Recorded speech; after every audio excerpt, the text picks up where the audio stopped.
Dönürəm dünyanın əksinə, bu dəfə vaxtına qarşıyam. Girirəm sonuncu bəhsimə, istərəm həyatımı yaşayam. İmkan vermirəm əziləm, özün öz közündə yaxşıyam. Səninlə cəhənnəmdə gəzənəm, özüm öz cənnətimdə yaşayan. Bu aralar gözlərim qısılmış, olmadı qırqızıl bəzələr. Anladım sözlərim qızılmış, musiqi ən dərin məzəndən. Keçmişə göstərib pərəstiş, səbrim qalmayıb kasamda. İtirib qayğılar nəvaziş, atmışam o uşağı hasardan. Bəzən yaşamaq istəmirəm bu yalanlarla. Qarın tox, artıq çox, bütün alanlarla. Bəlkə başımı götürüb qaçım yeni sabahlardan. Bəzən yaşamaq istəmirəm bu yalanlarla. Qarın tox, artıq çox, bütün alanlarla. Bəlkə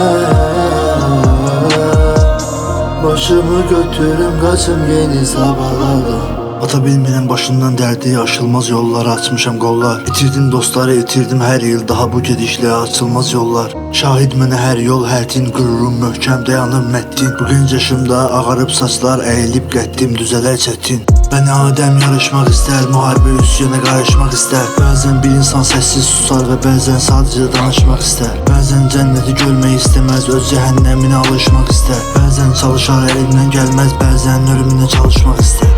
Bəzən yaşamaq istəmirəm bu yalanlarla. Qarın tox, artıq çox, bütün olanlarla. Bəlkə başımı götürüb qaçım yeni sabahlardan. Bəzən yaşamaq istəmirəm bu yalanlarla. Qarın tox, artıq çox, bütün olanlarla. Bəlkə başımı götürüb qaçım yeni sabahlardan.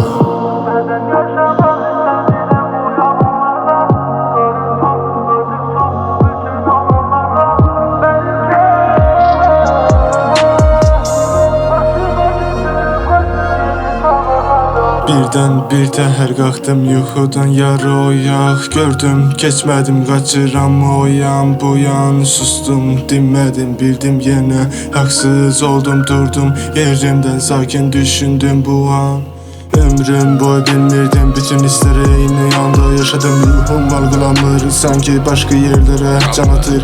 Büyük sevinclər bağlamır yaramı, dünəni unuda bilmirəm. Necə keçir zamanım, necə edim zərarı, yeni mənim günahım. Unutduğum sadə hisslərim var, istəmədən gedən insanlar. Darıxıram eynilə özüm üçün, soyuldur deməyə bəs edir bunlar. Baxdım uzağa, elədir irəlidə, ağlayır biri məndən geridə. Suallar verirlər hər tərəfdən, mənə suallar verirlər hər tərəfdən.